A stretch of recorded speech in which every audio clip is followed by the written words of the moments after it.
My name is Emily, I'm 34 years old, and I just finished paying off my house, a little two-bedroom place with a backyard that's become my pride and joy. But right when I thought I could finally breathe, my brother's wife decided that my home was suddenly family property. She announced that she and her 2 kids were moving in, and shockingly, my parents and brother nodded along like it was the most natural thing in the world. Let me back up. I've loved gardening since I was a little girl in Ohio. While other kids were indoors with dolls or video games, I was outside in my mom's backyard digging holes with a rusty trowel, planting whatever seeds I could get my hands on. My parents thought it was just a childish phase, but by the time I turned 18, it was clear I wasn't giving up the soil. I enrolled in college to study landscaping and horticulture. My parents weren't thrilled. They wanted me to become a teacher or a nurse, something steady, they said. But I knew my path. After graduation, I worked for a few landscaping companies. The paychecks covered rent and groceries, but the work frustrated me. My bosses cut corners, rushed projects, and used the cheapest plants they could find. It went against everything I believed in. At 25, I decided enough was enough.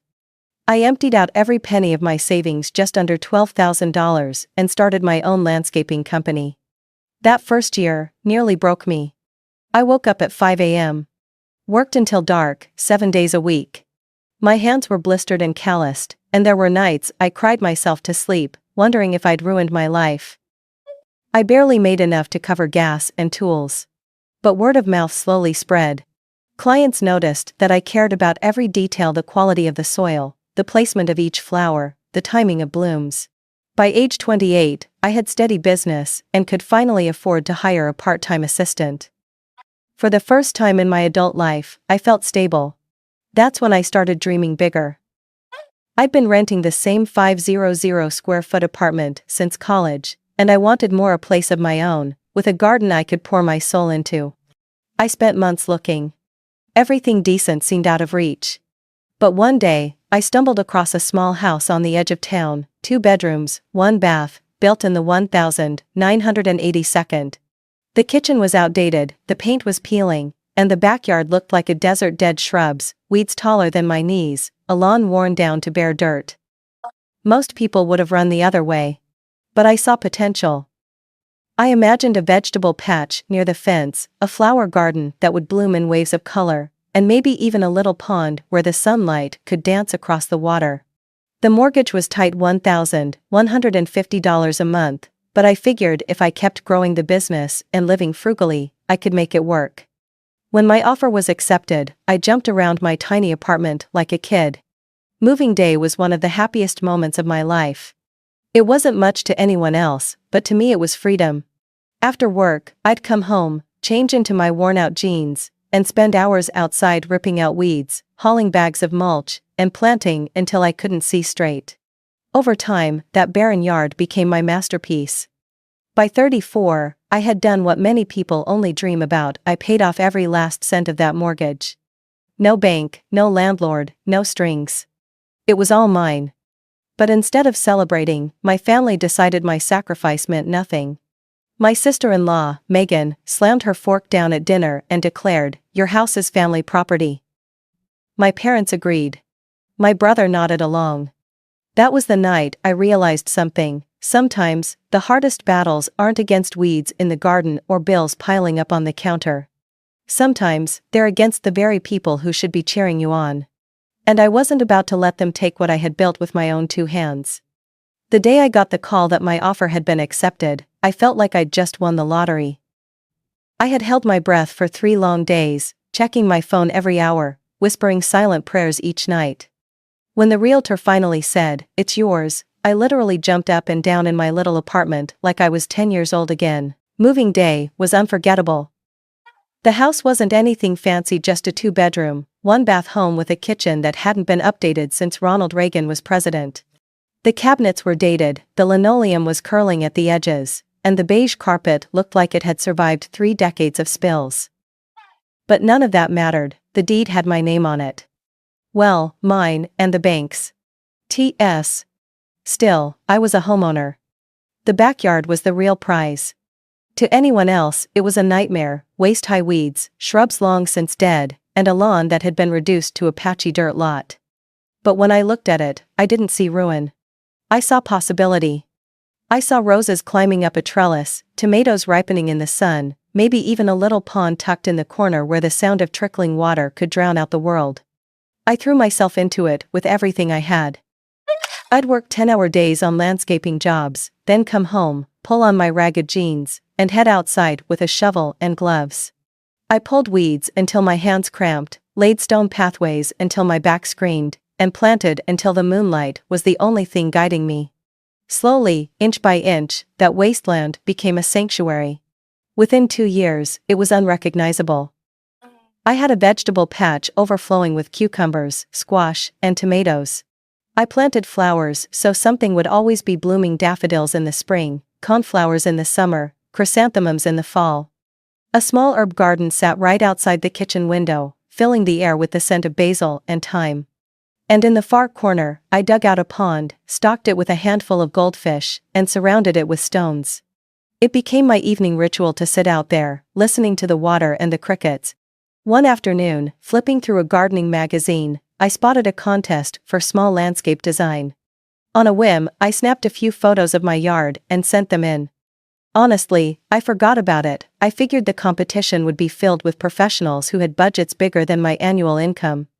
3 months later, my phone rang with the kind of news you don't expect on an ordinary Tuesday. I'd won first place.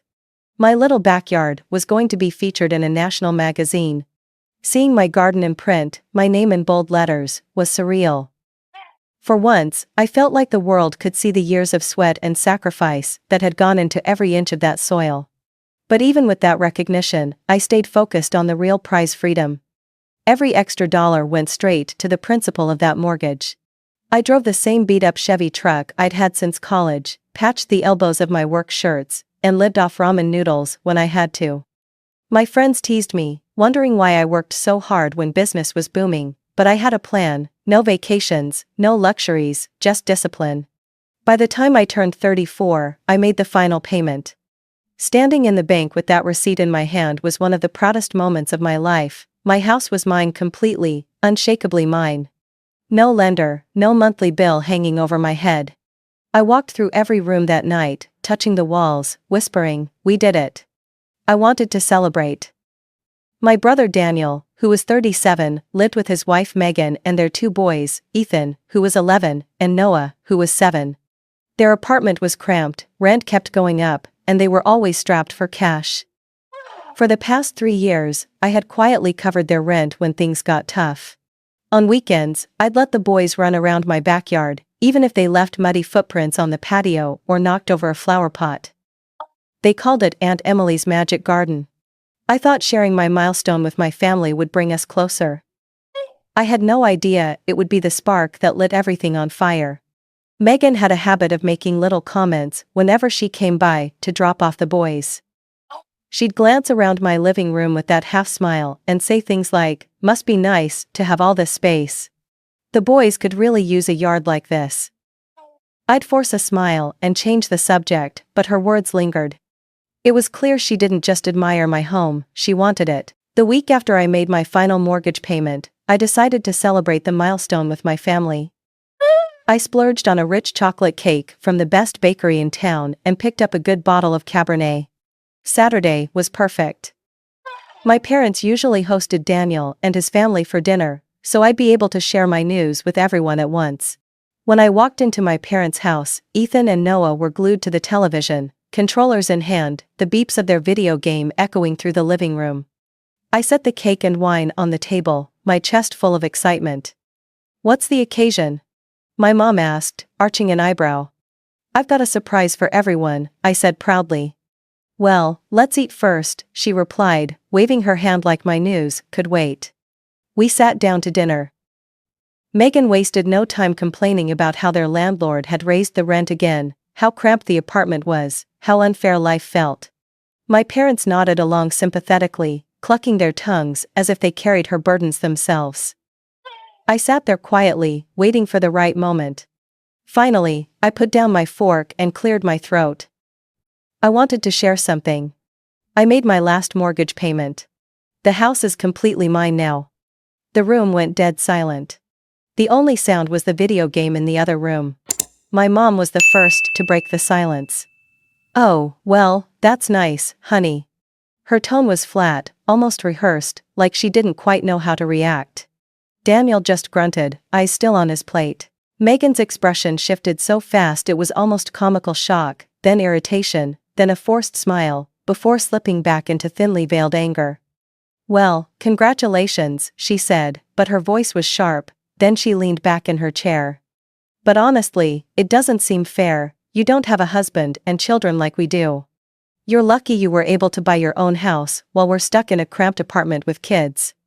I took a deep breath, trying to stay calm. Lucky? I wasn't lucky at all. I worked myself to the bone for 9 years to build my company and pay off that mortgage. Every dime, every sacrifice, it was all me.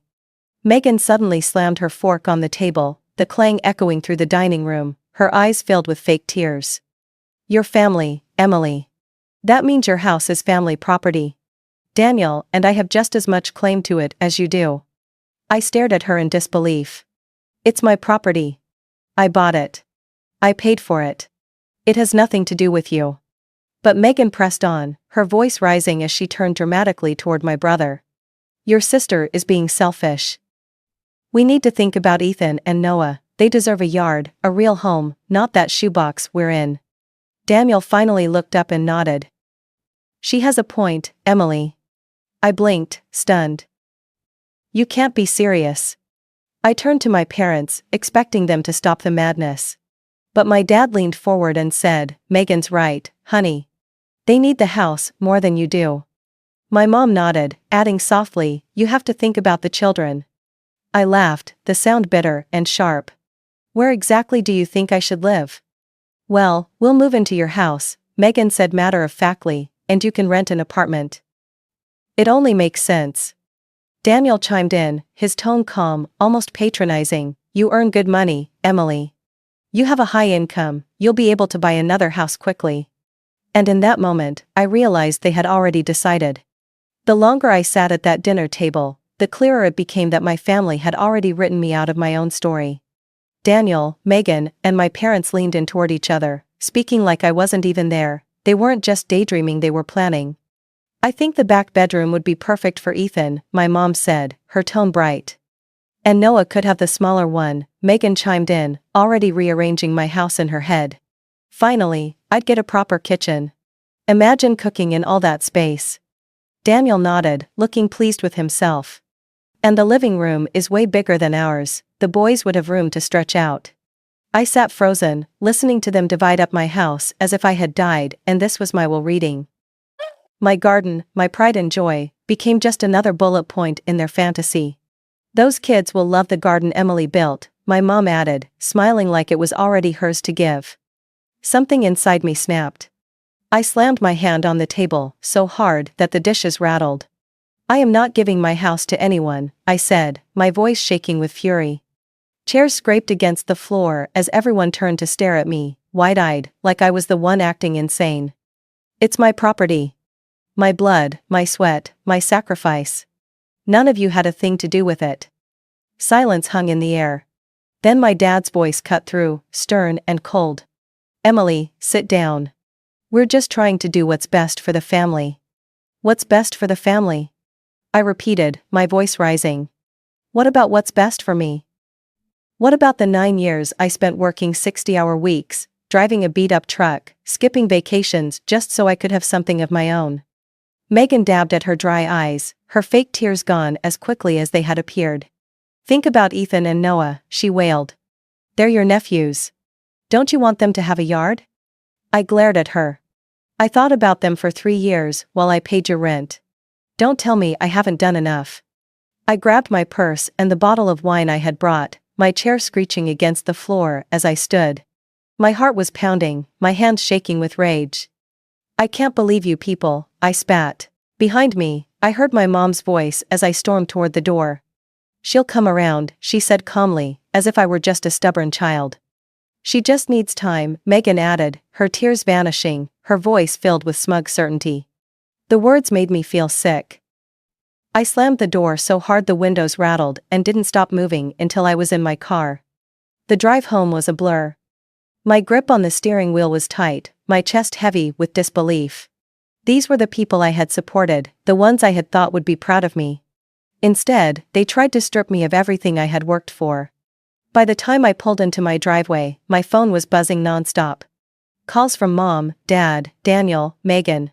I ignored every one, letting them roll to voicemail. But the texts came anyway, lighting up the screen like fireworks. From Mom, Emily, you're being very selfish. Family comes first. Call me back. From Dad, your mother is upset.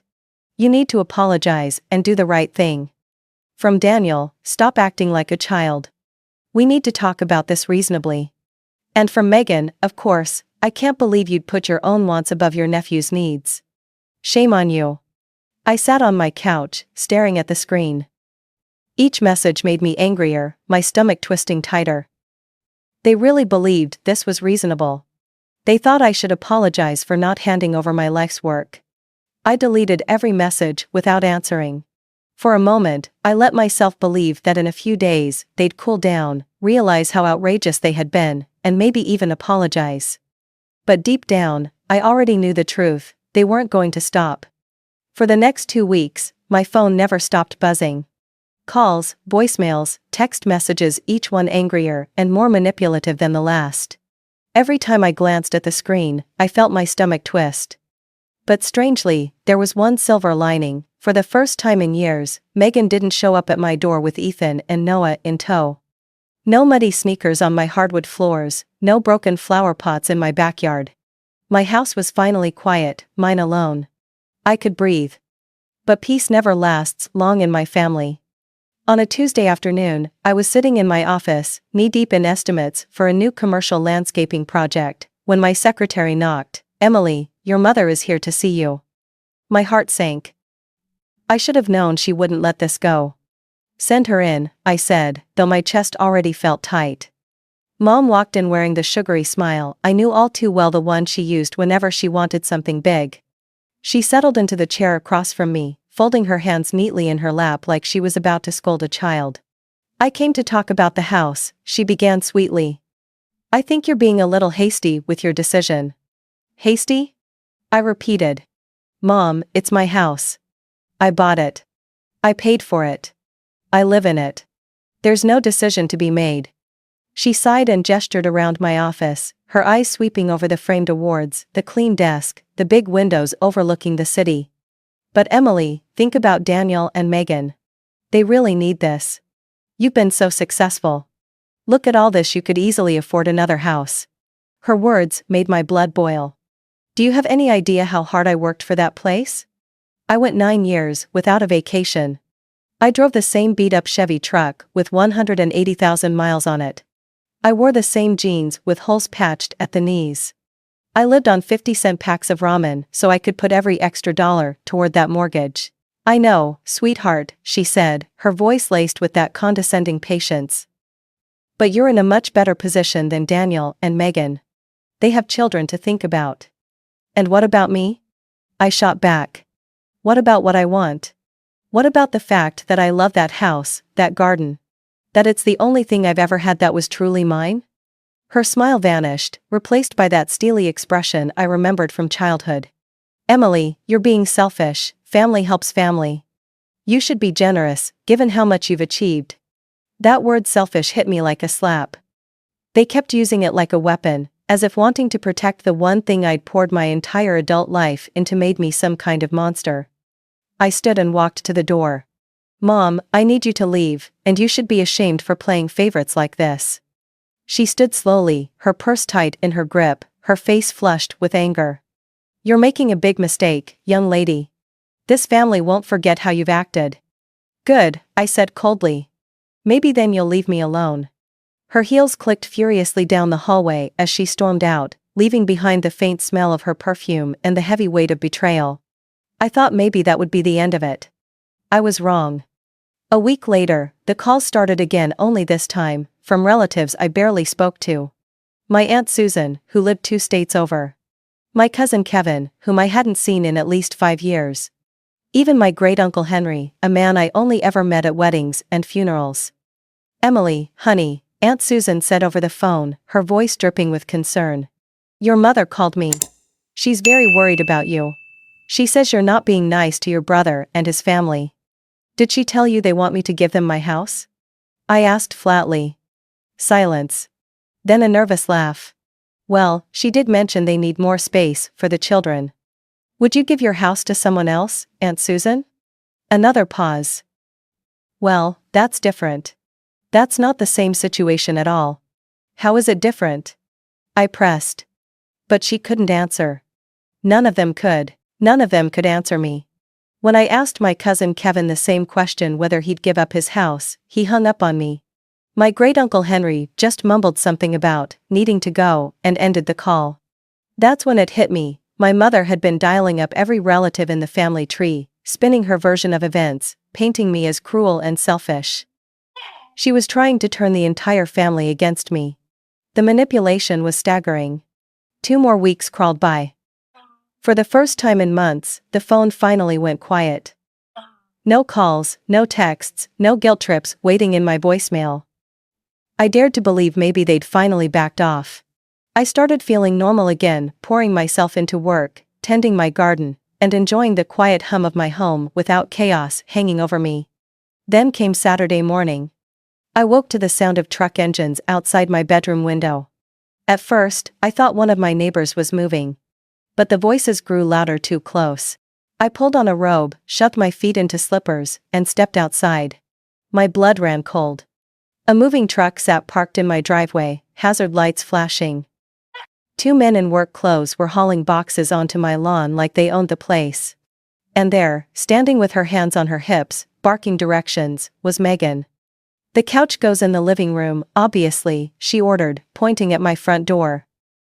"And be careful with those boxes, they've got the kids' toys in them." Daniel stood nearby, arms crossed like this was the most natural thing in the world. Ethan and Noah hovered by the truck, looking confused and uneasy. I stormed across the yard, my pulse hammering in my ears. "What the hell is going on here?" Megan turned to me with a syrupy, fake innocent smile. "Oh, Emily. We're moving in. I hope you don't mind that we got started early." "Moving in?" My voice cracked with fury. "Are you completely insane?" Daniel stepped forward, trying to look calm and reasonable. "Emily, don't make a scene, we already talked about this. Just let us get the furniture inside, and we'll work out the details later." "We didn't talk about anything," I snapped. "I told you no. This is my house." Megan stepped closer, her eyes glinting with manipulation. "Emily, we terminated our lease. We have nowhere else to go." She raised her voice theatrically. "Ethan. Noah. Come here. Come." The boys shuffled over, looking embarrassed. Megan draped her arms around them, turning their wide eyes toward me like they were props in her play. "Surely you wouldn't throw your own nephews out onto the street, would you?" I looked at Ethan and Noah, sweet kids, caught in the middle of their parents' greed. Then I looked back at Megan. Her smug smile told me she thought she had me cornered. But she had made one mistake, she underestimated me. I turned to the movers and raised my voice so there'd be no confusion. "Gentlemen, you are on private property without permission. This is trespassing. If you don't leave immediately, I'll be calling the police, and you'll be answering to them." The movers froze. One of them shot a nervous glance at Daniel. "Hey man, you said this was your sister's place. You told us she was fine with it." Daniel spoke quickly, desperation in his tone. "She is fine with it, Emily, stop being dramatic." "I am not fine with it," I shouted. "This is my house, and none of you have the right to be here." The movers exchanged looks, clearly deciding they wanted no part in a family war. Without another word, they began reloading the furniture back into the truck. "No! Wait!" Megan screamed, her voice shrill. "Don't listen to her. We paid you to move our stuff." But the movers weren't fools. They'd seen enough messy situations to know when to walk away, and they weren't about to risk a trespassing charge for a job that barely paid a few $100. Within minutes, the boxes were back on the truck, leaving Megan red-faced and livid. Within minutes, the movers had everything back on the truck. Megan's face turned crimson with fury. She spun toward me, her voice shrill and shaking, calling me selfish, heartless, and every other insult she could muster. Daniel stepped in, reaching for my arm like he had any right to touch me. "Emily, be reasonable," he pleaded. "We're your family." I yanked my arm away so hard he nearly stumbled. "Get off my property, now." But Megan wasn't finished. She stormed up my porch steps and began kicking at my front door with the heel of her shoe, screaming about how unfair I was, how I was ruining her children's lives. My heart was pounding in my chest, but I stood firm. "I'm calling the police," I said coldly, pulling out my phone. "You've got 30 seconds to get off my property, or you'll be explaining yourselves to an officer." That finally broke through. Daniel grabbed Megan by the arm and dragged her away, their kids climbing reluctantly into the back seat. Megan rolled down the window as they pulled out of my driveway, still hurling insults at me, her voice fading as the car disappeared down the street. I stood there for a long moment, breathing hard, my fists clenched. This was my family, and yet they had just tried to stage a hostile takeover of my home like it was nothing. Half an hour later, my phone started ringing again. Of course, it was my parents. I let it go to voicemail. Angry messages came in one after another, but I deleted them all without listening. That evening, Daniel texted. "You owe us money for a new apartment. Because of you, we have nowhere to live." I actually laughed out loud. The entitlement was beyond belief. My reply was short and final. "From today on, I won't help you with anything. Not a cent. Figure it out yourself." The flood of angry texts that followed never got read. I deleted them as fast as they arrived. For the first time in years, I enjoyed peace. A couple of weeks went by quietly. I threw myself into a big landscaping project for a new shopping center on the edge of town, the kind of contract that reminded me why I had fought so hard to build my business. My evenings were spent in the quiet of my own home, free of manipulation and guilt, but peace has a way of being short-lived in my world. One evening, I pulled into my driveway, exhausted but satisfied after a long day. The satisfaction evaporated the second I stepped into my backyard. My stomach dropped. My garden, the sanctuary I had poured years of sweat into, was destroyed. Plants ripped from the soil, flowers trampled into the dirt. Pathways I had laid stone by stone were dug up like someone had taken a shovel to them in pure spite. It looked like a hurricane had blown through, only I knew better. I felt tears burn my eyes. Years of hard work, erased in one cruel afternoon. I stormed inside and opened my laptop. A few years back, after a string of neighborhood break-ins, I'd installed discreet security cameras around my property. My family didn't know about them. My hands shook as I pulled up the footage. And there it was. Clear as day. Daniel and Megan in my backyard. Megan laughing as she yanked up my prize-winning roses by the roots, Daniel smashing a pathway stone with the end of a shovel. My chest tightened, half with rage, half with heartbreak. I copied the footage to my phone, grabbed my keys, and drove straight to my parents' house. I didn't call. I didn't text. I just walked right in. They were all there, Mom, Dad, Daniel, Megan, and the boys. My mother's eyes widened in surprise. "Emily, what are you doing here?" I could see Megan's lips twitching, like she was suppressing a smile. She thought she'd broken me. "Someone destroyed my garden today," I said evenly. Megan gave a fake shrug. "Oh, no, that's terrible. There are so many troublemakers around these days." "Yes, there are," I said. "Which is why I'm going to the police to find them. Especially since I have it all on video." I held up my phone and hit play. The footage filled the room. Megan's smirk vanished as her own laughter echoed back at her from the screen. Daniel went pale. My parents stared at them, their mouths open. "I'm going to sue you both," I said flatly. "And I'm posting this video online, so everyone can see exactly what kind of people my so-called relatives are. Please," my mother begged, her voice trembling. "Don't do this to the family." "Don't do what?" I snapped. "Don't seek justice for the destruction of my property? Don't show people the truth about what they did?" Daniel finally broke the silence. "Emily, we can work this out, don't involve the police. You have exactly 1 week to pay me $3,000 for the damage," I said. If you don't, I'll press charges and make this video public. 3,000? Megan gasped. We don't have that kind of money. Then find it, I shot back. You had enough to break your lease and hire movers.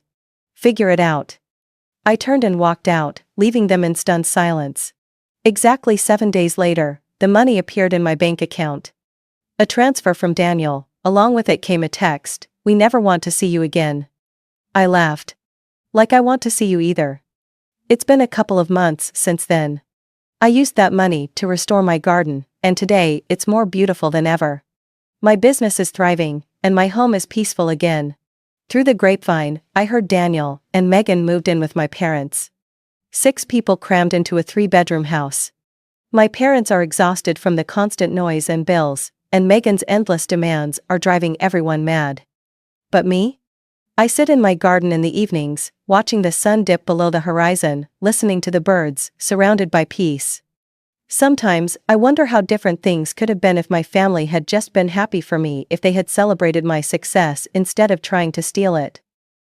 But then I realize the truth, I'm better off without them. I'd rather be alone in my own hard-earned home than surrounded by people who only see me as a wallet and a free ride. Life often teaches us that our greatest battles aren't against bills, weeds, or even long work hours, they're against the people we expect to support us most. Emily's journey is a reminder that success rarely comes from luck, but from discipline, sacrifice, and relentless effort. She built her home and her garden inch by inch, through years of struggle and determination, yet when she finally achieved freedom, her own family tried to claim it as theirs. The lesson here is powerful: boundaries matter. It doesn't make you selfish to protect what you've earned, it makes you wise. Family should be about love and encouragement, not entitlement or manipulation. For many of us in midlife, this story resonates because we've experienced similar moments, giving generously, only to be taken for granted. Emily shows us the importance of standing firm, of saying no when others cross the line. True peace comes not from appeasing everyone, but from valuing yourself enough to defend your hard work. And sometimes, the healthiest choice is distance. You deserve to enjoy the fruits of your labor without guilt. Like Emily, you can choose peace, dignity, and the quiet satisfaction of a life built on your own terms.